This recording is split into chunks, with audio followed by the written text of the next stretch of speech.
Je m'appelle François Jarreau, je suis le rédacteur en chef du Café Pédagogique. Il y en a peut-être parmi vous quelques-uns qui connaissent. C'est un média qui est spécialisé éducation, qui a fêté ses 20 ans, lui, pas moi, cette année, et qui a une audience assez importante chez les acteurs de l'école, et entre autres les enseignants. Je suis très heureux d'être là avec vous aujourd'hui, et je suis bien entouré. Si je commence par ma gauche, parce que c'est un peu mon côté naturel, Philippe Mérieux, que vous connaissez tous, qui est un pédagogue, peut-être pas la peine de le définir plus précisément. Corinne Ottomani-Croc, qui est la première utilisatrice de la constante macabre, si je puis dire. Ma formule n'est pas très bonne. La première de l'EPCC, voilà, merci. Hein, voilà. Marie-Françoise Brivet, vous êtes ancienne directrice de Cézanne, c'est-à-dire c'est l'équivalent des recteurs en fait dans l'enseignement catholique et ancien chef d'établissement d'enseignement catholique. Et puis enfin, je ne présente pas la personne qui est à ma droite, que vous avez entendue tout à l'heure, et qui est le patron de la journée d'aujourd'hui. Bon, ça manque un peu d'enseignants à cette table ronde sur l'évaluation, mais enfin, on va faire avec. J'ai envie de poser quand même quelques questions à André Antibi, même si André, vous avez déjà parler un petit peu de votre livre. Je crois qu'il faut revenir sur quelques points de votre livre. Et puis ensuite, ça va nous permettre d'élargir le débat, sachant que l'évaluation, c'est une question aussi d'actualité. Hein. On vient d'en avoir un bel exemple. Et c'est même une question qui agite aujourd'hui l'actualité, ne serait-ce qu'à travers le guide d'évaluation qui est arrivé dans les lycées, qui suscite beaucoup de réactions. Je pense qu'on va en parler. Et puis aussi de l'impact des dispositifs d'évaluation nationale qui sont présentés par le ministre comme un progrès porté par les chercheurs et la planète, je dirais, hein, l'OCDE, etc., mais qui en réalité sont quand même aussi l'objet de vives critiques, voire même ont été retoqués pas mal dans les pays qui les ont appliqués pour la première fois. Alors, je reviens sur votre livre, André, même si vous en avez parlé un petit peu tout à l'heure, avec une première question qui est toute bête, mais vous avez écrit en 2003 un livre sur la constante macabre. Pourquoi revenir sur le sujet une vingtaine d'années après ? Eh bien, comme je l'ai dit tout à l'heure, je me suis rendu compte que la constante macabre, c'était un dysfonctionnement évidemment très grave, et associé au mot injustice. Il y a des élèves qui sont en échec alors qu'ils ne le méritent pas, etc. Mais qu'il y a d'autres problèmes très graves, d'autres dysfonctionnements liés à l'évaluation. Et je ne suis même pas sûr que ce soit qu'en France. Même si là, par contre, je n'ai pas d'éléments de comparaison. La constante macabre, on est assez isolé en France pour être victime de ce dysfonctionnement. À part quelques pays, les malheureux qui suivent le modèle français, Afrique francophone par exemple. Les autres dysfonctionnements, si je devais résumer, j'ai déjà parlé assez longtemps, si je devais résumer, c'est qu'on oublie, très important, je vais le dire très lentement, ce que je veux dire là, que notre mission, c'est de former des jeunes et non pas de les évaluer et de les classer. L'évaluation, c'est quelque chose de très important aussi, doit être là pour améliorer la formation. Il ne doit pas être associé au mot sanction. Voilà, et donc je suis revenu, pour répondre à ta question, François, je suis revenu sur ce point pour la raison suivante, parce que je me suis rendu compte qu'il y a d'autres choses très graves aussi, d'autres dysfonctionnements liés à l'évaluation. Vous écrivez que l'évaluation se fait aux dépens de l'enseignement, mais est-ce qu'on peut donner quelques exemples concrets qui illustrent ça ?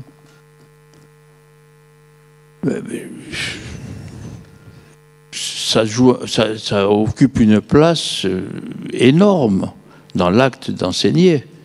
Et on oublie du même coup, puisque je reviens à ce que je viens de dire tout à l'heure, l'évaluation doit être un outil pour mieux former. On oublie quelle est notre mission. C'est-à-dire que l'évaluation, ça se réduit malheureusement trop souvent à l'évaluation sommative, c'est-à-dire les contrôles habituels que tout le monde connaît, mais l'évaluation, ça devrait faire partie de l'acte d'enseigner. Dès qu'on veut transmettre un message, se préoccuper, est-ce que ce message est-il bien reçu? Ça s'appelle évaluer, mais sans mettre de notes. L'évaluation ne doit pas être associée à une note, à une compétence, à une lettre, etc. Ça doit être quelque chose de fondamental, mais pour mieux enseigner. On oublie ce point. Et ça devient uniquement mettre une note, associer au mot sanction, des hiérarchies, des classements, etc. Cela étant, il y a des domaines, quand on parle d'évaluation, où il est normal, il y a des concours par exemple, il est normal qu'un pays régule ses flux professionnels. Là, tout le monde comprend qu'il faut, on évalue.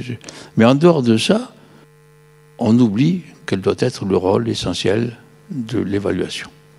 Mieux former. Alors, il y a un autre chapitre du livre qui m'a titillé, qui renvoie d'ailleurs un peu au discours qu'on a entendu tout à l'heure. Vous dites que l'évaluation devrait servir à évaluer les enseignants. Alors, on sait que en réalité, c'était le point de départ des évaluations nationales dont le ministre vient de nous parler. C'est un projet de Nicolas Sarkozy, c'est public ce que je dis là. C'est pas vraiment une découverte. Les évaluations nationales ont été créées et appliquées à l'époque sur une demande de Nicolas Sarkozy qui permettrait d'évaluer la rentabilité, si je puis dire, l'efficacité, si vous voulez, vous mettez des guillemets à tout ça, de chaque enseignant. Et de fait, aujourd'hui, au moins dans le premier degré, et aussi dans le premier degré, en tout cas à coup sûr, on peut évaluer le rendement de chaque enseignant, mettez des guillemets à tout ça, puisqu'on a une évaluation en début de CP, on a une évaluation en milieu de CP, on a une évaluation en début de CE1. Donc voilà déjà 2 années qui sont bien cadrées par les évaluations. Alors, plus proche. Ah non, ça, je vais sûrement pas retirer le masque, vu le taux d'incidence à Paris, excusez-moi, mais non, franchement, tu as raison. Et vu déjà tous ceux qui sont tombés dans ma famille, je vais éviter ça pour vous et pour moi. Non, mais alors, merci. Et donc, je reviens à ma question. Est-ce que vous pensez vraiment qu'à travers les évaluations, on peut évaluer le travail des enseignants? Alors, j'ai du mal à m'exprimer, mais c'est certainement pas ce que je pense. Quand je parlais d'évaluation diagnostique, les évaluations nationales, pour moi, il est hors de question d'évaluer les enseignants. C'est malheureusement souvent interprété comme ça. Maintenant, je ne sais pas ce que le ministère a derrière la tête, mais je te dis, moi, ce que j'ai dans ma tête, là, à ce sujet. Oui. Ce que j'ai dit tout à l'heure, c'est absolument pas ça. C'est qu'une évaluation diagnostique, elle est très importante pour savoir, pour mieux adapter son enseignement au public que l'on a en face de soi. C'est ce que je pense, moi. Mais justement, c'est associé au mot sanction parce que certains le ressentent comme un moyen d'évaluer les enseignants, mais absolument pas. D'autant plus que quand un prof fait cours dans une classe, les élèves qu'il a en face de lui au début de l'année ont suivi des cours les années précédentes, donc le prof n'est responsable en rien du niveau des élèves qu'il reçoit. Donc je ne sais pas. Voilà quelle est ma position, voilà ce que je pense, moi. Après, je ne sais pas si ce que d'autres peuvent avoir présent à l'esprit, mais je n'ai pas l'impression non plus que, mais ça je ne veux pas me lancer sur ce débat, quelles sont les arrière-pensées de tel ou tel dirigeant, mais je pense qu'ils sont d'accord avec moi. En tout cas, c'est mon souhait le plus fort, de ne pas en profiter pour évaluer les enseignants. D'accord, merci André. Alors, on va peut-être ouvrir la table ronde sur le thème plus général, sortir du livre, mais aller plus généralement sur l'évaluation. Il y a plusieurs questions qui se posent sur l'évaluation. Il y a la façon dont... il y a d'abord l'évaluation par les data, comme le ministre nous l'a rappelé, c'est-à-dire est-ce que ça sert vraiment à quelque chose, l'évaluation par les data, l'évaluation par l'épreuve, si vous voulez, le pilotage par l'épreuve, etc. Il y a la question de la justesse de l'évaluation. Qu'est-ce que c'est une évaluation juste dans une salle de classe? Là, on rentre directement dans le métier. Il y a la question des consignes sur l'évaluation, puisqu'aujourd'hui, c'est une question qui arrive dans les établissements à travers le PLE, c'est-à-dire le dispositif qui doit caler dans les lycées en fonction du fait de la réforme du bac l'évaluation, puisque en fait le contrôle continu s'est imposé à la place du bac qui était un diplôme, une évaluation nationale. Il y a la question de l'uniformisation à travers ça, de l'évaluation. Alors peut-être on peut commencer sur la question de de l'évaluation comme soutien à l'enseignement, parce que c'est quand même un peu le fondement du livre. Est-ce qu'on peut avoir une évaluation qui serve vraiment à soutenir les enseignants, et les enseignements aussi? Qui voudrait intervenir là-dessus? Philippe, peut-être? Oui, je veux bien intervenir. Bonjour à toutes et à tous. Merci à André de son invitation et à François de cette animation. Moi, je suis sensible au fait qu'un système scolaire est traversé par une contradiction relativement indépassable. Un système scolaire doit sélectionner, et on ne va pas dire le contraire. Tous les systèmes scolaires sélectionnent, et ils sélectionnent très tôt. Et un système scolaire doit en même temps former. Et tout enseignant est donc confronté à cette contradiction qui le traverse, qui est une contradiction structurelle, et il est amené à ce que Gusdorf, qui n'était pas un gauchiste, expliqué dans les années 1950, a joué le double jeu. Le double jeu, c'est-à-dire il doit effectuer une évaluation qui lui permet de faire fonctionner la raffinerie scolaire, qui est là, et qui est là, quoi que nous en pensions et quoi que nous voulions, et en même temps, il doit exercer une évaluation qui est un soutien aux apprentissages. Alors, et qui permet à chaque élève de progresser et de se dépasser. Ce qui veut dire que promouvoir ce type d'évaluation est un combat permanent. C'est un combat permanent, ce ne sera jamais fini. C'est quelque chose que dans l'institution nous devons faire exister. C'est quelque chose qu'il faut lutter pour faire exister. C'est quelque chose qui exige une mobilisation permanente des acteurs.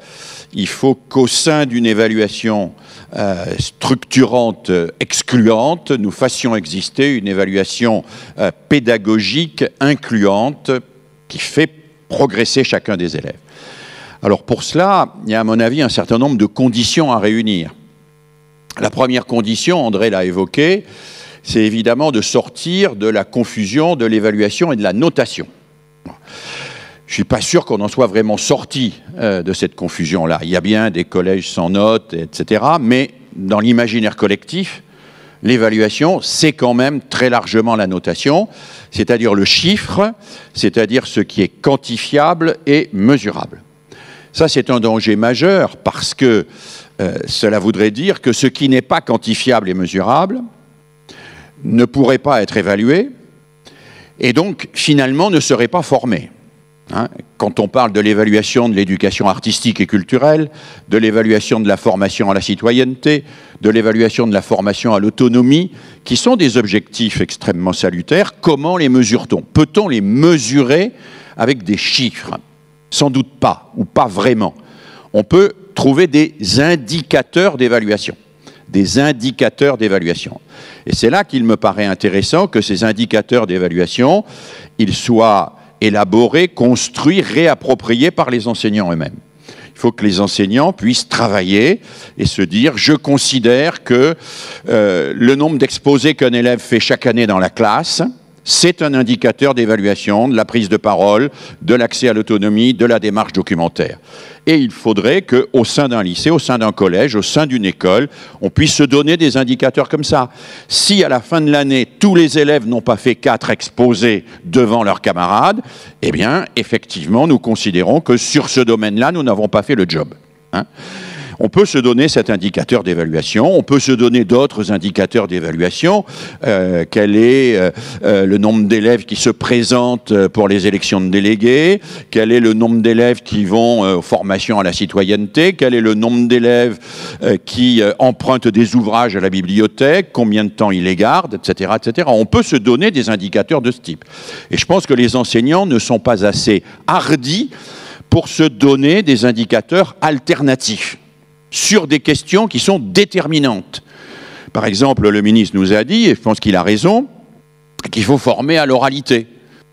Mais alors, bon sang de bois, former à l'oralité, prenons ça au sérieux. Combien d'élèves ont l'occasion de prendre la parole d'une manière préparée, structurée, devant leur classe au cours de l'année? Et est-ce que tous les élèves ont cette possibilité? Est-ce qu'ils ont tous été préparés à cela? Sinon, eh bien, le grand oral, ça apparaîtra effectivement comme une course de petits chevaux où un certain nombre de gens, un peu plus entraînés culturellement et familialement, réussiront mieux que les autres. Donc, je crois que cette question du rapport entre les critères et les indicateurs est une question essentielle. Les critères sont définis par l'institution. Les indicateurs doivent pouvoir être construits par les acteurs au regard des finalités de leur enseignement. Ensuite, le deuxième élément, c'est sur lequel j'insisterai pour donner de la valeur à cette évaluation apprentissage, c'est une évaluation qui soit intériorisée. Il n'y a pas d'évaluation utile qui ne soit une auto-évaluation. Il faut que l'autre intériorise ce que je lui dis pour qu'il l'utilise pour progresser. Et ça, c'est un des enjeux majeurs.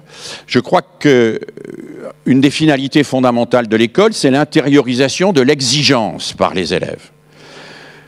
Si les élèves ne sont exigeants avec eux-mêmes que parce que l'enseignant est derrière eux, ou qu'ils ont peur de la sanction, quand l'enseignant ne sera plus derrière eux et qu'ils n'auront plus peur de la sanction, l'élève ne sera plus exigeant avec lui-même. C'est-à-dire qu'il ne sera plus porté par l'exigence de la précision, de la rigueur, de la vérité, de la probité.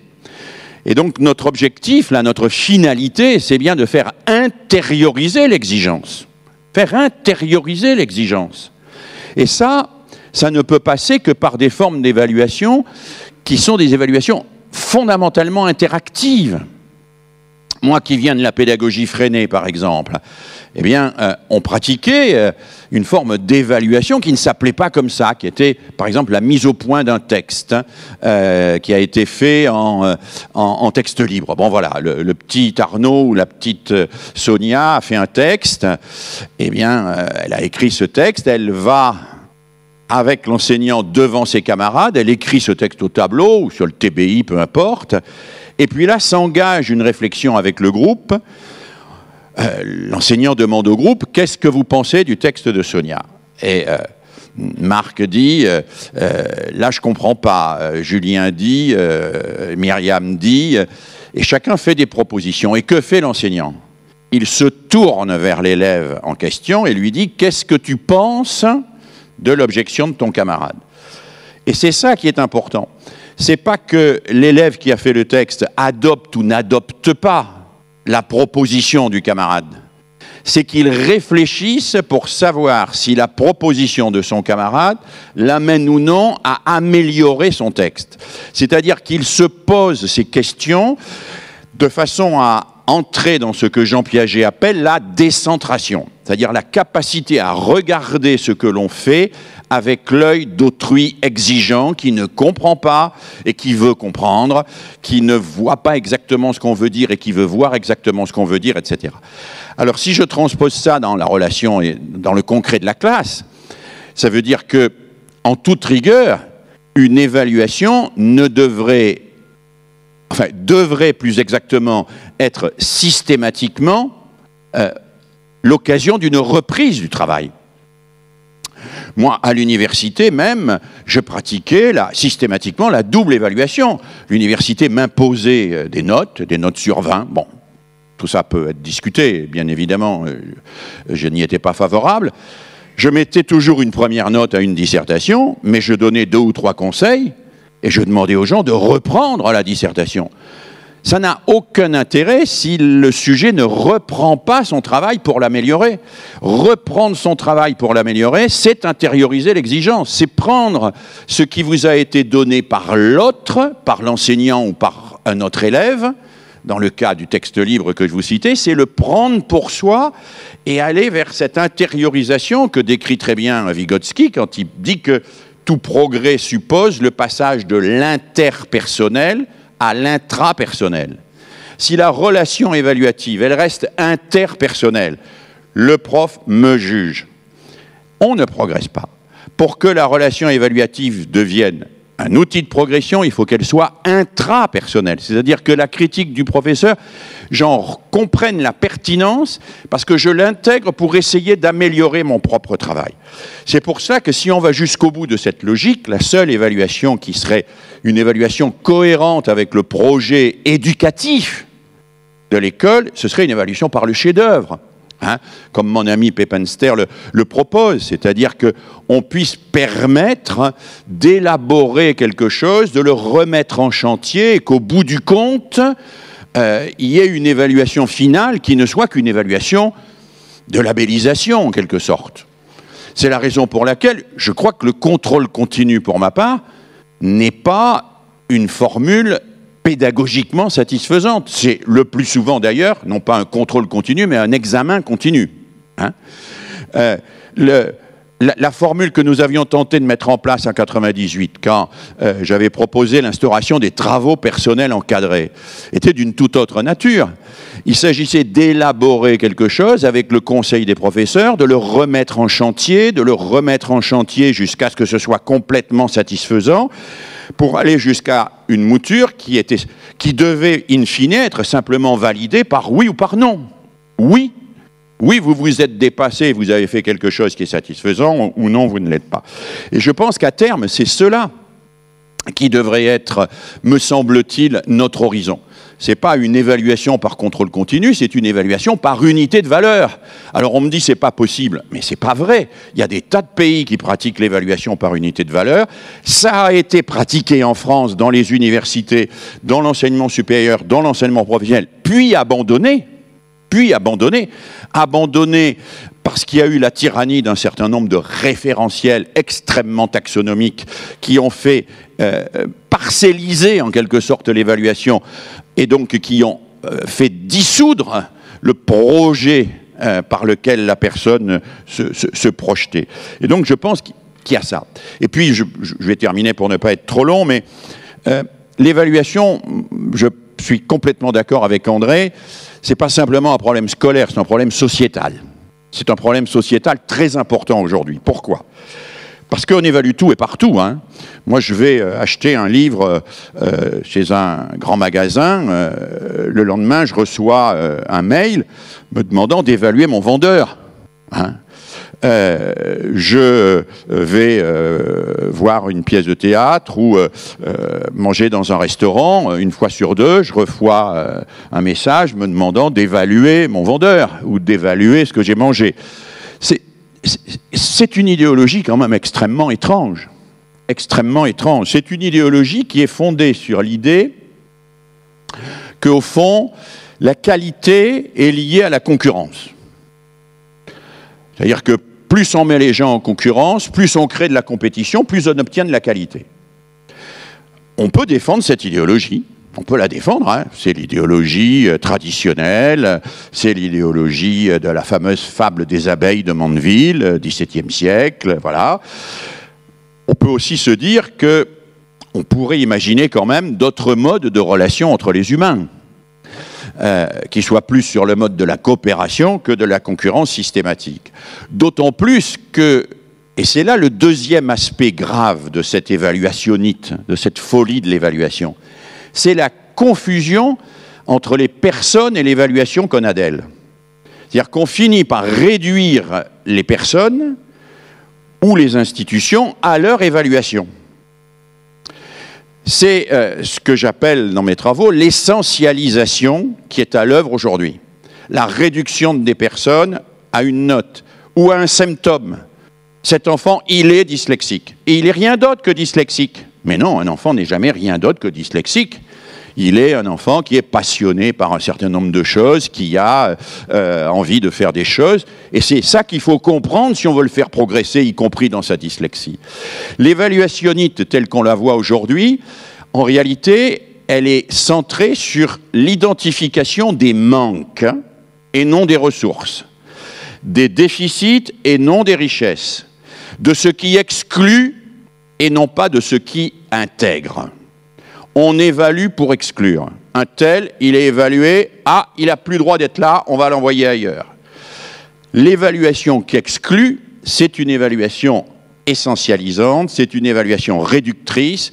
Le pédagogue que je suis, puisque François a eu la gentillesse de m'appeler comme ça, c'est quelqu'un qui s'efforce, alors il n'y réussit pas toujours, qui s'efforce de se dire une personne n'est jamais réductible à ce que j'en sais, à ce que j'en vois, à ce que j'en dis, à ce que j'en évalue a fortiori. La personne déborde toujours par rapport à toutes les évaluations, et c'est parce qu'elle déborde que je peux l'éduquer. Elle déborde toujours, même dans le pire des cas. Je rappelle parfois, il faut le rappeler, ces remarques de Robert Badinter au moment de l'abolition de la peine de mort, disant « Un être ne se réduit pas à ses actes, fussent-ils les plus horribles ». C'est-à-dire qu'il déborde. Et c'est pour ça qu'il ne faut pas le tuer. C'est parce qu'il est toujours plus que ce que j'en sais, que ce qu'il a fait. Il est toujours au-delà. Il y a un débord par rapport à... Et c'est parce que nos élèves ne sont jamais que leurs notes, que leur diagnostic, que leur niveau de développement, que leur milieu social. Ils sont toujours autre chose, ils sont toujours un peu plus que cela. Ils sont toujours des sujets, pour dire les choses en termes simples, que nous pouvons engager une relation qui n'est pas une relation de dressage, mais d'accompagnement à la liberté. Et moi, je m'inquiète aujourd'hui, comme André, de la folie de l'évaluation, parce que ça peut être une folie de l'essentialisation. Ça peut être une folie de la catégorisation systématique, à travers la catégorisation de l'exclusion, et à travers l'exclusion, et préfiguration quand même d'une société qui ne serait pas fondée sur complètement la solidarité. Donc voilà, il faut combattre pour ça. Je ne suis pas sûr que l'institution puisse, au niveau institué, d'ailleurs les parents ne le voudraient pas, supprimer toute forme d'évaluation sommative, mais je suis convaincu que les enseignants ont à incarner une évaluation pédagogique au quotidien, à militer, à lutter pour cela, et que c'est une lutte qui n'est pas terminée, et que je remercie André de mener d'une manière aussi forte et importante depuis des années. Voilà, je m'arrête là. Merci d'avoir aussi bien...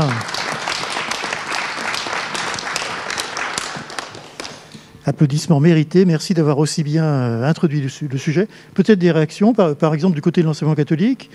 Je pense qu'il y a beaucoup de choses qui ont fait tilt dans ce qu'a dit Philippe Mérieux. Je remercie Monsieur Mérieux d'avoir terminé comme vous avez terminé. Je veux dire, et de parler de cette identification de la note avec l'homme. Hein, je crois que c'est fondamental et bon, maintenant j'ai quitté, j'étais professeur de mathématiques, hein, donc j'étais quand même enseignante et je me suis toujours posé la question de l'évaluation parce que pour moi c'était fondamental de faire grandir la personne et surtout qu'elle dépasse, hein, je veux dire cette note ou que cette note, j'ai pas parlé d'injustice mais de justice et qu'elle représente, je veux dire vraiment et réellement le travail de l'élève. Parce que ça lui permettait aussi de s'identifier un peu, ou de, je veux dire, d'être plus réaliste, hein, de la différence entre la personne et sa note. Alors cette notion de justice, je crois que c'est fondamental. Mais vous avez parlé de la personnalisation, de l'intériorisation, mais je crois que tout enseignant doit lui-même faire un travail sur lui-même. Qu'est-ce que c'est ?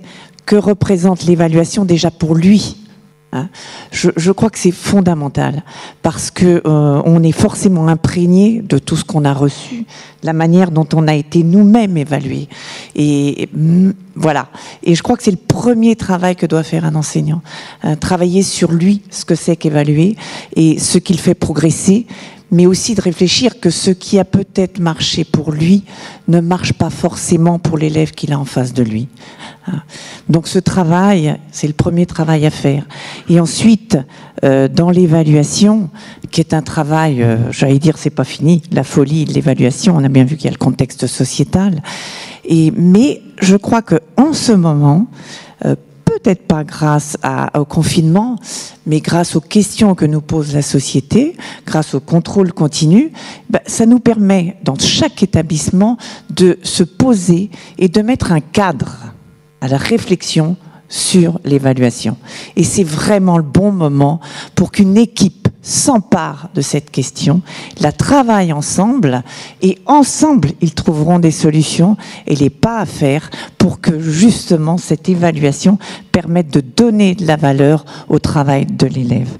Et la deuxième remarque que je voudrais refaire, c'est qu'on a parlé d'école inclusive, mais je crois aussi qu'une équipe doit toujours se poser la question du plus petit, du plus faible, parce que c'est la manière dont je vais le faire progresser qui va donner, je dirais, permettre de trouver des solutions éducatives qui feront progresser aussi tout le groupe.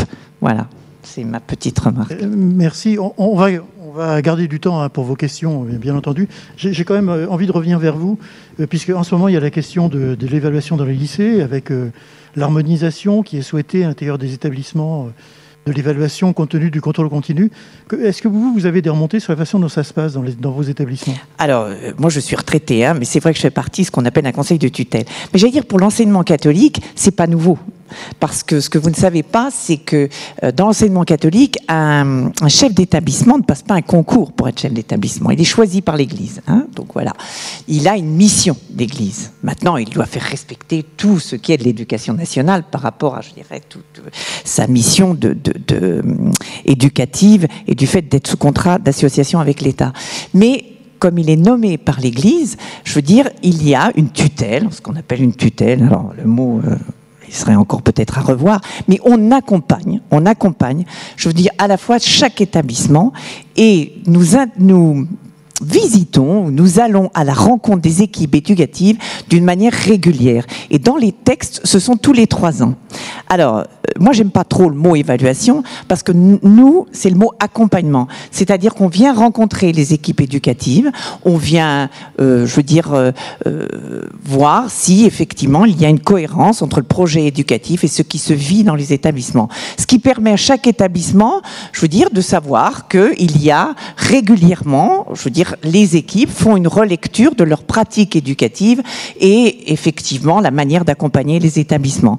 Et nous travaillons avec ces équipes et le chef d'établissement, alors ça se fait pas tous les 3 ans parce que c'est énorme, ça se fait tous les 5 ans, pour donner des orientations qui soient plus proches du terrain et des questionnements du moment. Voilà. Donc, à la fois, l'évaluation qui est en train de se mettre en place sera...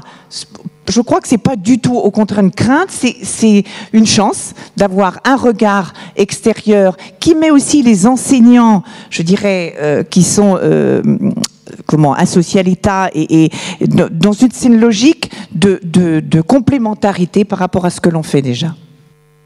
Merci. Corinne Ottomani-Cros, on a là des expériences qui sont différentes. Vous, par rapport à votre passé d'enseignante, ça vous inspire quoi?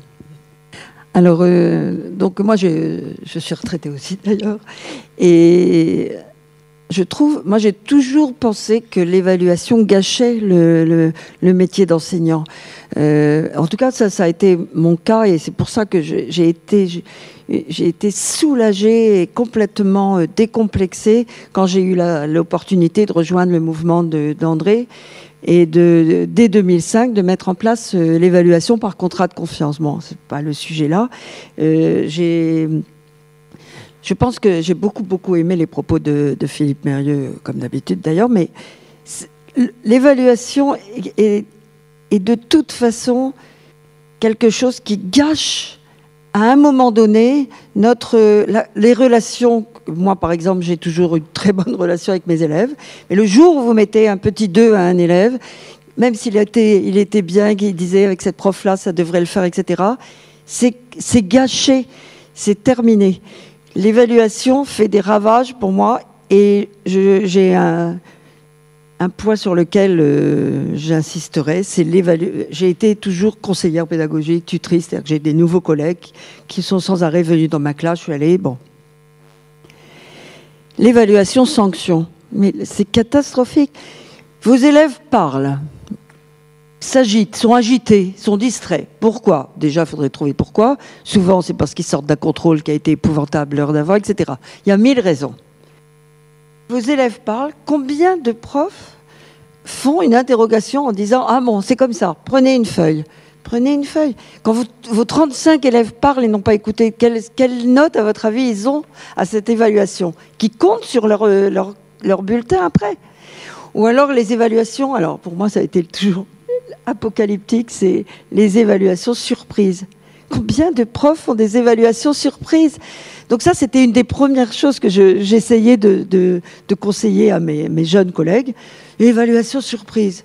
Ou alors, j'ai mis l'exemple. Moi, j'ai toujours été frappée par certains collègues qui disaient « Vous envoyez un élève au tableau. Vous savez, vous donnez des exercices à faire. » Je m'excuse, je suis un peu de technique, mais moi, c'est mon rôle. Quand André me demande d'intervenir, c'est toujours un peu en témoignage. Je suis vraiment très intimidée par rapport à ce que j'ai entendu. Donc, je me présente vraiment comme un témoin de mon expérience personnelle. Vous envoyez un élève. Ah, il ne l'a pas fait. Lui, il ne l'a pas fait non plus. Ah bon, personne n'a fait l'exercice. Toc, surpris, je veux dire immédiatement, prenez une feuille, puisque c'est comme ça, allez-y, vous allez faire l'exercice. Personne ne sait le faire. Vous avez des 2, des 3. Moi, j'ai vu des collègues désespérés en disant ah, il le mérite bien, mais qu'est-ce que je fais maintenant de tous les 2 et les 3? C'est catastrophique, c'est n'importe quoi.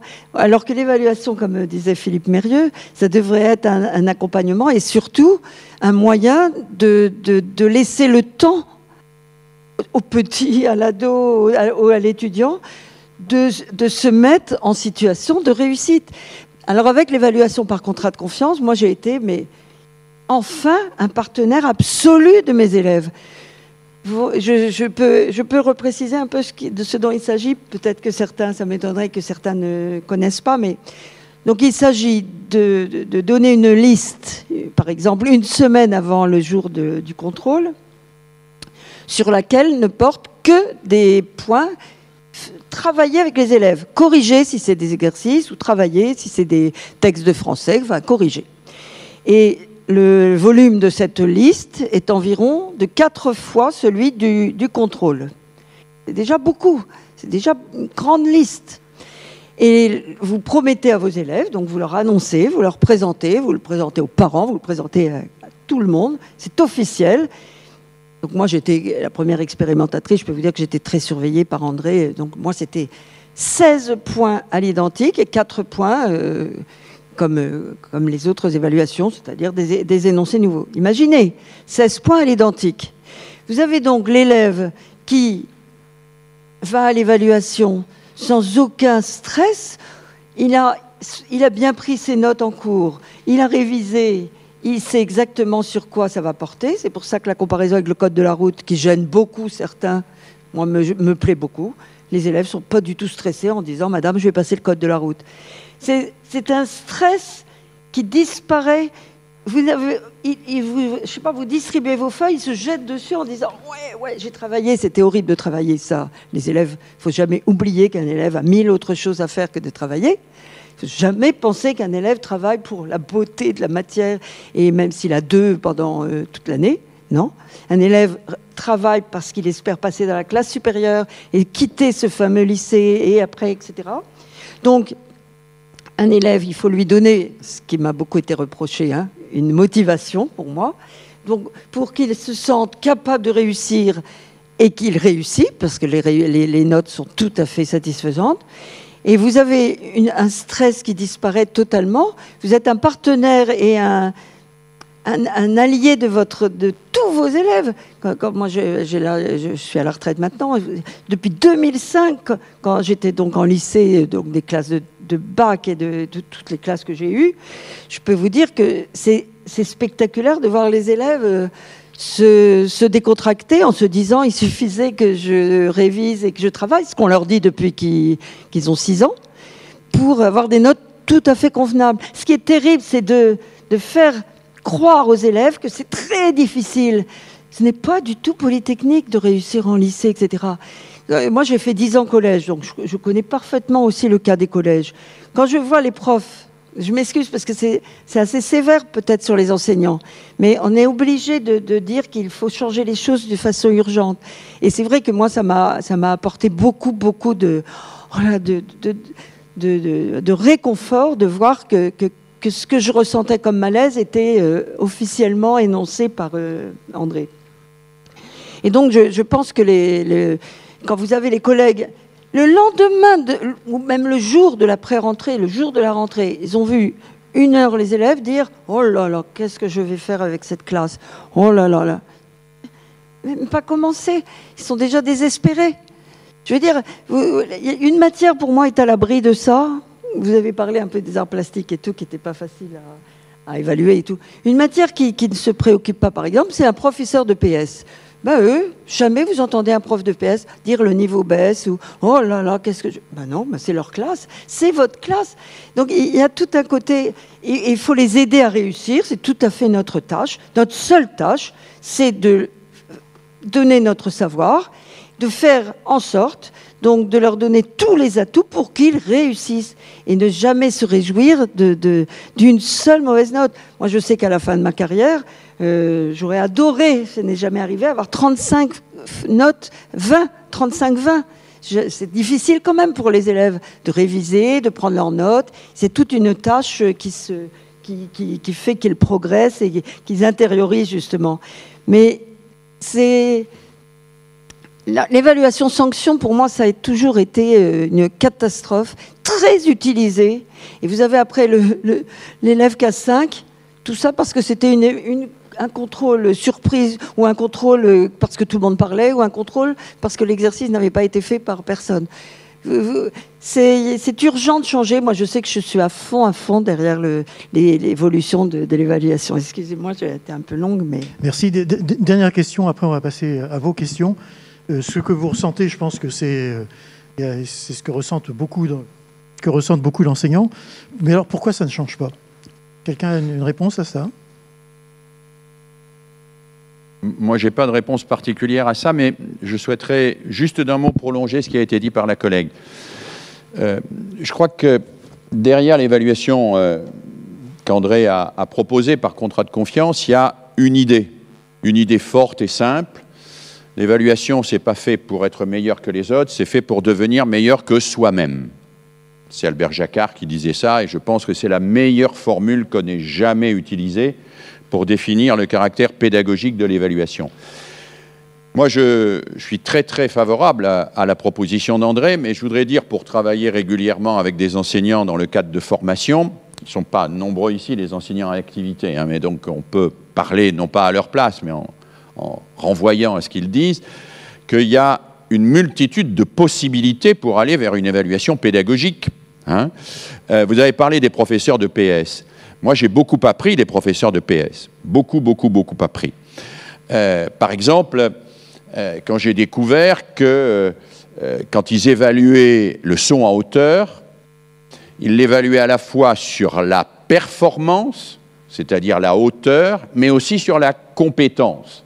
C'est-à-dire qu'un élève en surcharge pondérale, eh bien, on n'évalue pas simplement la hauteur qu'il est capable de sauter, on évalue aussi sa capacité à comprendre la compétence du saut en hauteur, déplacement du centre de gravité, prise du point d'appui, etc., etc. Ce qui fait que l'élève en surcharge pondérale peut avoir une bonne évaluation au saut en hauteur parce qu'on a cherché des indicateurs et qu'on ne s'est pas tenu simplement à la performance. Voilà. C'est ça qui est important. Donc il y a cette possibilité-là, aller chercher les indicateurs d'apprentissage et pas s'en tenir aux strictes performances. Il y a autre chose que moi je propose et suggère souvent, c'est la double évaluation simplement. On n'évalue jamais qu'une fois. L'élève rend un devoir, on l'évalue, nous, on note, on le rend, il le refait, et c'est la deuxième note qu'on prend. Intériorisation de l'exigence. Il y a, évidemment, on peut aller vers les unités de valeur dont je parlais tout à l'heure, la pédagogie du chef-d'œuvre. On peut aller vers l'inter-évaluation. Moi, je crois que le vieux proverbe de la paille et de la poutre fonctionne bien. On voit toujours mieux la paille qui est dans l'œil du voisin que la poutre qui est dans le sien. Des élèves qui s'évaluent, évidemment, s'il y a une supervision du maître, il ne s'agit pas de laisser faire ça de façon sauvage, eh bien, ils découvrent à travers les défauts des autres des défauts qu'ils ont eux-mêmes dans leur propre travail. Donc l'inter-évaluation entre élèves, c'est une manière de les faire progresser. Et puis moi, j'avais utilisé dès mes débuts en tant qu'instituteur une vieille méthode qui est déjà dans le dictionnaire de pédagogie et d'instruction primaire de Ferdinand Buisson, qui est de dire aux élèves, eh bien écoutez, créez l'outil d'évaluation. Je leur disais même, moi c'était avec des jeunes quand j'étais instituteur, des enfants, je leur disais, mettez-vous à la place d'un instituteur sadique qui chercherait à construire les questions les plus difficiles pour le contrôle de la semaine prochaine. Alors je leur disais, bien sûr, un instituteur sadique, ça n'existe pas. C'est une fiction, mais une fiction utile. C'est-à-dire qu'en vous mettant à la place de quelqu'un qui chercherait à vous coincer, vous allez créer des épreuves d'évaluation. Et vous avez bien compris que c'est l'histoire du laboureur et ses enfants. Quand les élèves ont élaboré les questions les plus difficiles du contrôle et qu'ils les ont élaborées eux-mêmes, ils ont fait la révision. Ils ont appris, ils ont compris. Et donc, il y a une multitude de possibilités qui sont offertes aux enseignants pour sortir d'une vision concurrentielle, performative et exclusive de l'évaluation. Exclusive au sens de l'exclusion. Il y en a une possibilité infinie. Alors, François pose très justement la question, pourquoi c'est pas utilisé et pourquoi ça change pas? Alors, j'ai un peu esquissé la réponse, parce que le système n'est pas fait pour ça. Bon, le système, tel qu'il est aujourd'hui, même si la logique du socle commun aurait dû nous imposer d'en changer les principes, le système n'est pas fait pour ça. Dans le socle commun, on s'est arrêté au milieu. C'est-à-dire qu'on définit un socle commun, d'ailleurs on n'en parle plus tellement du socle commun, c'est plus tellement à l'ordre du jour aujourd'hui, je sais pas, ça fait partie des trucs qui vont, qui viennent, c'est dommage. On définit un socle commun, mais on ne va pas jusqu'à dire, eh ben, ce socle commun, il faut, pour l'acquérir, avoir X unités de valeur qui ne sont pas compensables entre elles. Voilà. Si on veut vraiment définir le socle commun, si on veut vraiment faire un examen qui mesure une exigence, il faut arrêter de croire qu'un 13 en géographie peut compenser un 9 en mathématiques, etc. Ce sont des absurdités. Alors je parle évidemment devant les mathématiciens qui sont ici, André Anétan est célèbre, mais enfin devant n'importe qui, enfin, ça ne viendrait jamais à l'idée d'un plombier de dire quand il a fait votre salle de bain, il y a des fuites dans le lavabo, mais j'ai bien fait le carrelage, ça compense. Enfin, ça viendrait jamais à l'idée de personne. Mais c'est bien ce qu'on demande à un élève, c'est d'être dans cette espèce de pensée stratégique de la compensation qui lui fait perdre de vue finalement la finalité même de l'évaluation. Donc si on voulait aller jusqu'au bout et à la logique du socle commun, il faut arrêter systématiquement la compensation, arrêter systématiquement des évaluations traditionnelles, proposer une évaluation par unité de valeur et considérer que le socle commun est acquis quand l'ensemble des unités de valeur le constituant est acquis. Si l'élève n'a pas fait un exposé d'une demi-heure avec une documentation solide devant ses camarades et que cela est inscrit dans le socle commun, il n'a pas acquis. Et il faut donc que tout le monde l'acquiert. On peut utiliser cette logique. Je pense que les politiques sont restés au milieu du gué dans cette logique-là. Ils sont vraiment restés au milieu du gué. Ce n'est pas tellement une affaire de droite et de gauche. Je vous rappelle que le socle commun, c'est Fillon, quand il était ministre de l'Éducation nationale, après le rapport Tello, et que ça a été repris ensuite par d'autres ministres. Mais on voit bien que, au fond, on hésite toujours à renverser le système de distillation fractionnée. C'est-à-dire qu'on affiche une ambition justifiée, égalitariste, démocratique, mais que malgré tout, politiquement, on sait quand même, alors je vais vous choquer là, que la suppression de l'échec scolaire poserait aux privilégiés plus de problèmes qu'elle n'en résoudrait. Voilà. Parce que l'échec scolaire, comme le disait déjà il y a bien longtemps mon collègue Bernard Charlot, ça n'est pas un problème, c'est une solution au problème de la sélection. S'il n'y avait pas d'échec scolaire, on ferait comment pour envoyer des gens en CAP Il faudrait faire aimer les métiers qu'on fait en CAP, ça voudrait dire qu'il faudrait les faire découvrir à l'école primaire, ça nous changerait complètement notre paradigme. S'il n'y avait pas d'échec scolaire, on ferait comment pour envoyer des gens en lycée professionnel Eh bien, il faudrait faire découvrir qu'être ajusteur, c'est un beau métier. Hein? Eh ben, vous imaginez la révolution que ça représente? Et il faudrait peut-être payer les ajusteurs. Remarquez, les ajusteurs sont assez bien payés. Mais il faudrait peut-être payer les métiers dits manuels un tout petit peu mieux par rapport aux autres. Et donc, si on en reste là, c'est parce qu'au fond, la logique sociétale de la sélection par l'exclusion n'a jamais réellement été combattue au niveau politique. Les politiques ont fait des efforts à un moment pour avancer vers cela, mais c'est un moment, on voit bien que ben voilà, il y a toujours ce qu'on appelle un principe de réalité, qui pour moi n'est pas un principe de réalité, qui est que il faut de l'échec, parce que comme l'a dit André depuis très longtemps, eh ben, le tiers exclu, le troisième tiers de la courbe de Gauss, il fait fonctionner la machine. Hein. La machine fonctionne par promotion du premier tiers et élimination du troisième. Vous le savez, c'est les travaux d'André qui datent depuis de très nombreuses années maintenant. Si on veut changer ça, il faut se poser le problème en termes sociétaux et en termes de courage politique, et je pense qu'on ne l'a pas eu vraiment dans ce domaine. Voilà, pour répondre un petit peu à ce que disait François, mais ça n'est que mon avis. Hein. Merci Philippe. Bon, le moment est venu de passer à vos questions. Alors je ne sais pas trop comment ça se passe, s'il y a un micro qui circule dans la salle. Il y a des questions? Questions là-bas, si... Je peux apporter une précision pour François. Ici, on peut poser des questions, il y a un micro qui circule, et pour tous nos collègues que j'ai déjà salués, qui sont devant leur écran, vous pouvez poser vos questions par écrit, les envoyer, et Ludo, qui est ici, là, vous le voyez peut-être, nous fera part de ces questions, et puis si on n'a pas le temps de prendre en compte toutes les questions que vous posez, on y répondra sur notre site, mais enfin, on pourra en répondre à certaines des questions. On a fait ça pour des raisons techniques. C'est trop compliqué de faire différemment, sans excuse pour nos collègues qui sont à distance. Mademoiselle, allez-y. En fait, il s'agit d'abord d'une remarque et en fait d'une constatation que j'ai pu faire au moment du confinement. J'étais derrière mon écran avec mes élèves en ligne et le jour où nous avons appris que le bac de français, je suis professeur de français, le bac de français avait été annulé, entre guillemets, j'ai été très étonnée que certains de mes collègues baissent les bras en disant bah alors à ce moment-là, s'il n'y a plus le bac, bon bah j'ai pas besoin de donner cours puisque ça ne sert à rien.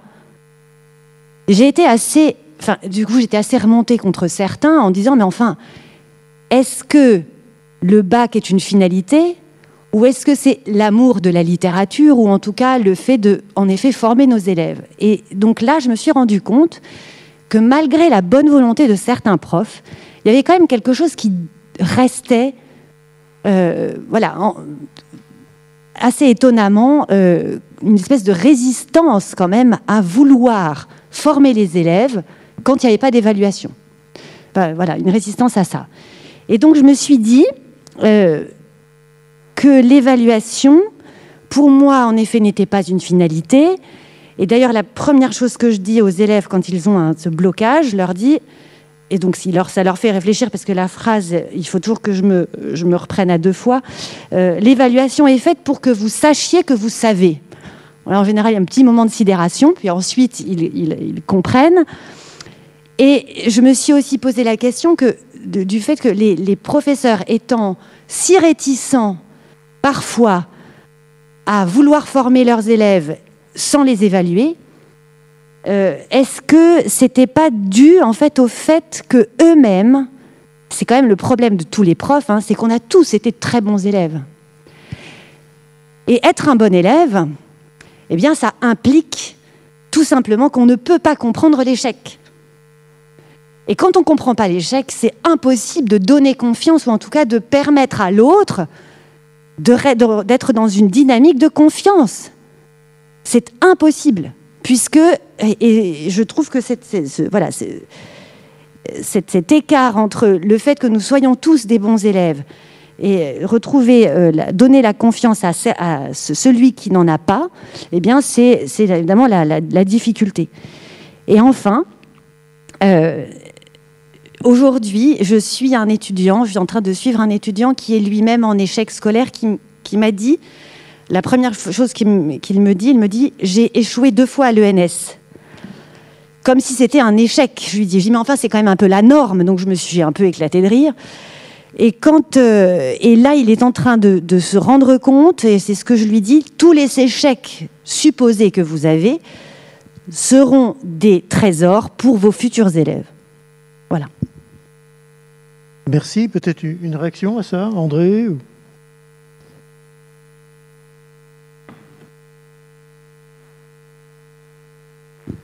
Je pourrais dire à beaucoup de choses, mais comme j'ai déjà beaucoup parlé, et comme tu as rappelé que j'étais un peu le responsable un peu de cette manifestation, je préférerais que ce soit d'autres personnes, Philippe, ou qui répondent à s'il y a des réponses à apporter.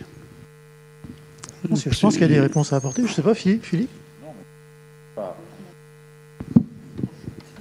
Votre analyse me paraît vraiment intéressante. Je comprends bien les collègues qui disent s'il n'y a plus le bac, on ne forme pas. Parce que les collègues sont aussi formatés par le système. Hein. Le système, au fond, il promeut à chaque instant ce que nos collègues américains appellent le teaching by the test. C'est-à-dire, on enseigne pour ce qui est évalué. Voilà. Alors, c'est un handicap. Mais si on change les critères et les indicateurs, c'est un levier. Je reviens à la question des profs de PS. Comment les profs de PS ont fait progresser leur pratique pédagogique? En révolutionnant leur système d'évaluation. C'est-à-dire qu'ils n'ont plus dit c'est la performance brute du tour de piste de 300 mètres ou 500 mètres qui compte. Vous allez vous-même vous donner un objectif et on mesurera la différence entre l'objectif que vous êtes donné et le fait de savoir si vous l'avez atteint. Et donc c'est la modification, le passage de ce que j'ai appelé le critère à l'indicateur, et l'indicateur renvoie à une valeur alors que le critère ne renvoie qu'à un chiffre, qui fait qu'on bascule vers une autre conception de l'évaluation. Donc le problème pour moi, c'est moins faut-il une évaluation ou ne faut-il pas une évaluation? Le problème, c'est laquelle. Voilà. Je pense qu'il faut des évaluations. Je vais même dire une chose, c'est que tous les élèves ont droit d'être évalués. Ils ont le droit d'être évalués. C'est un droit, mais ils ont surtout le droit aussi que cette évaluation leur serve pour être plus autonomes et pour progresser. Et je pense qu'à cet égard, nous avons tous à nous dégager de notre passé et de nos représentations traditionnelles. Alors vous avez raison de dire que beaucoup d'enseignants ont été de bons élèves. C'est moins vrai aujourd'hui que ça ne l'a été pour ma génération. Mais c'est surtout vrai que nous acceptons trop facilement de nous identifier à une mission qu'on va dire socio-économique et que nous n'investissons pas suffisamment la mission pédagogique. Voilà. C'est ça qui me paraît inquiétant. J'ai parlé tout à l'heure du double jeu. Je pense qu'il faut jouer vraiment le double jeu. Si on est complètement phagocyté par la mission socio-économique de sélection, d'employabilité, etc., alors effectivement, on a baissé la garde et on a abdiqué sur le plan pédagogique. Et pour moi, la formation des enseignants devrait mettre au premier plan cette nécessité d'être toujours en tension entre ce que l'institution demande et ce que leur mission exige. L'institution demande qu'on oriente les meilleurs élèves vers telle et telle section. Ma mission exige que je ne décourage aucun élève et que je lui offre toujours des possibilités nouvelles de progresser. Et c'est cette double exigence que je crois qu'il faut que les enseignants intègrent et que la formation initiale et continue intègre, ce qui, à mon avis, est très loin d'être le cas. Merci Philippe. On va prendre une dernière question. Monsieur, vous étiez... Monsieur qui est là.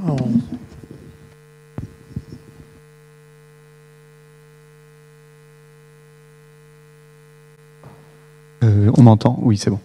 Je suis assez d'accord avec ce qu'il vient de dire. Alors moi, je m'appelle Morgane Gillot, quand même, je me présente. Je suis référent académique d'Orléans-Tours sur l'évaluation, sur le sujet de l'évaluation. C'est un sujet qui me tient à cœur. Il y a, à mon avis, on est tous d'accord pour dire que l'objectif premier d'une évaluation, c'est sa dimension pédagogique.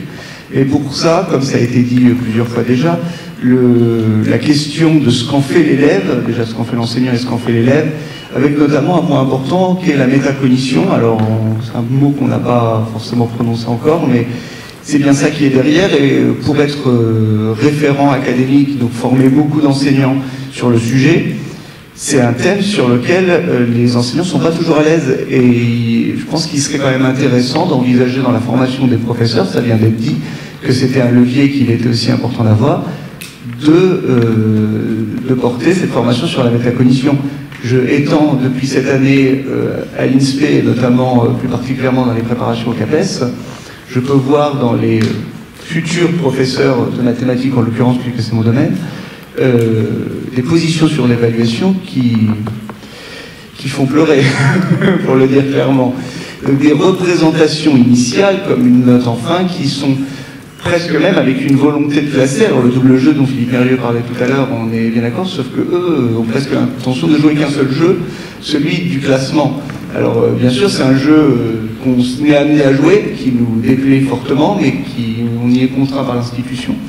Mais vraiment, je pense que la question de la métacognition est trop souvent mise de côté par les enseignants en se disant « Ah, je vais plutôt faire cette évaluation ». Par exemple, les évaluations diagnostiques de début de 6e, début de seconde ou que sais-je. Elles sont bien jolies, alors je ne vais pas rentrer là-dedans, j'ai participé à l'évaluation des débuts de seconde, alors c'est bien malheureux que je dise du mal de ça, mais il n'empêche que, à mon sens, on leurre les enseignants par rapport à ça. L'objectif est d'avoir, et qui est pour moi un bon objectif, de connaître où en sont une classe d'âge à des moments. Ok, pourquoi pas, c'est un indicateur, on parlait d'indicateur tout à l'heure, d'un système, les élèves de 15 ans ou les élèves de tel âge, où en sont-ils? Par contre, on veut faire croire aux élèves, aux enseignants, par contre, que ça va les aider à construire leurs séquences futures. Bon, alors ça, dans les faits, on voit que l'information qui est donnée aux enseignants, c'est pas du tout pertinent et ça ne sert pas à grand-chose. Bon, voilà. Mais, encore une fois, quelle dimension pédagogique on amène à ces évaluations? Parce que l'évaluation dont on parle, qui me semble la plus importante et qui est souvent très méconnue, c'est l'évaluation formatrice. Et je dis bien formatrice et pas formative, celle qui va amener une autorégulation de l'élève. Et donc, je reviens sur ce mot majeur, la métacognition. Merci. On va aller rapidement pour ne pas dépasser le temps. Marie-Françoise Brivet, vous vouliez réagir? Non, je veux dire, je pense que vous avez posé les vrais problèmes. Hein, je veux dire, mais il y a tellement de multiples réponses. Mais je crois qu'il faut aussi trouver dans tout établissement, je veux dire, des espaces de liberté, se donner du temps, parce que parfois on ne se donne pas assez de temps, pour, je veux dire, réfléchir ensemble sur les solutions à donner et partager, mais surtout, je vais dire un mot, casser des peurs. Parce qu'il y a beaucoup de peurs derrière aussi l'évaluation. Et je pense qu'il y a un lieu quand même qui est très important et qui a pas beaucoup changé depuis plusieurs années, c'est le conseil de classe. Et je crois que là, c'est un lieu où on devrait parler de l'élève, de la personne, et où simplement la note n'est qu'un critère de l'élève. Voilà, c'est tout. C'était ma petite remarque. Ok, merci beaucoup. Pardon ? C'est-à-dire que normalement, on arrive au bout du temps. Hein. C'est pour ça que...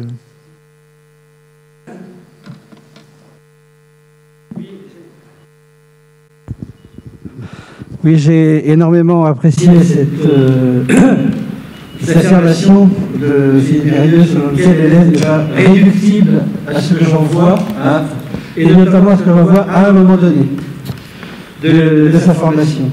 Alors, en formation d'adulte à l'université, j'ai tout à fait, comment dirais-je, pris conscience de cette possibilité que l'apprenant puisse déborder de ce qu'on voit à un moment donné. Si une notion n'est pas acquise, n'est pas maîtrisée en décembre, mais qu'elle le devient en février, pourquoi retenir la mauvaise photo de décembre et ne pas, comment dirais-je, au contraire, retenir la bonne photo de février? Autrement dit, il faut être capable, dans un processus d'évaluation, refonder, d'avoir un certain chevauchement des notions. Pouvoir, moi quand j'ai évalué une copie, le résultat n'est pas une note, c'est 3 ou 4 notes qui correspondent à des domaines, enfin des compétences particulières, ce qui permet, si on repose un sujet proche avec des compétences qui étaient déjà celles de décembre et qu'on repose en février, justement, de remanier les choses et de retenir la meilleure photo, c'est-à-dire effectivement le progrès qui a été accompli par l'élève. C'est plus de boulot, de correction, parce qu'au lieu de dire je fais une moyenne, c'est-à-dire je compense un exo qui a été très raté et puis qui a été très réussi, je tiens à quelque chose qui n'a pas beaucoup de sens, alors que là, on a effectivement un tableau contrasté, mais il se prête à l'acquisition de progrès. Ce qui veut dire que la liste dans le PCC ne doit peut-être pas être complètement cloisonnée, fenêtre par fenêtre, mais autoriser des reprises pour qu'on puisse justement prendre en compte le progrès qui a été accompli. Et pas simplement une liste par période pour les trimestres et les trimestres qui oublie, qui fragmente l'apprentissage. Alors, dernière remarque, il y a une modalité dont on parlera cet après-midi en atelier, qui, elle, est assez riche, justement, en termes d'indicateurs, c'est l'évaluation par projet.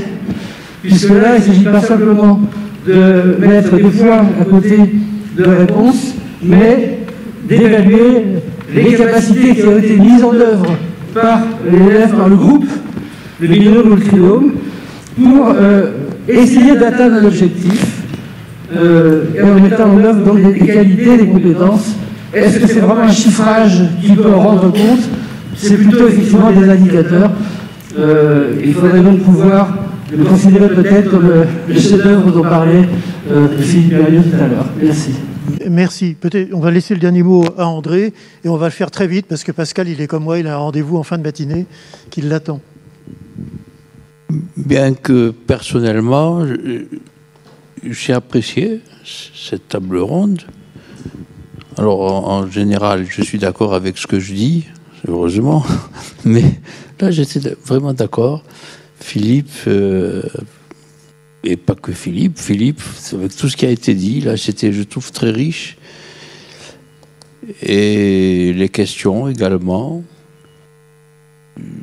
Voilà, je crois qu'on n'a pas beaucoup de temps, donc merci à François pour cette animation, qui, je ne sais pas comment tu te débrouilles, parce qu'il n'est pas contraignant, les gens peuvent s'exprimer, donc je te dis comme je le pense, j'ai apprécié cette animation. Tu ne mets pas de notes, tu mets pas de notes aux intervenants. Voilà, merci pour votre participation, merci François, merci Philippe, merci tout le monde. Ludovic. Oui, donc juste pour dire qu'il y avait plusieurs remarques et plusieurs questions, et qui étaient un petit peu longues au niveau à distance. Donc juste on traitera, pour dire à tout le monde, même les questions qui sont à distance, on les traitera plus tard. Mais voilà, donc c'est pour avertir ceux à distance aussi que s'il y a des questions, il faut vraiment qu'elles soient courtes pour que je puisse les placer, parce que finalement, on n'a pas eu le temps de placer les questions à distance. Voilà. Merci à tous. Alors,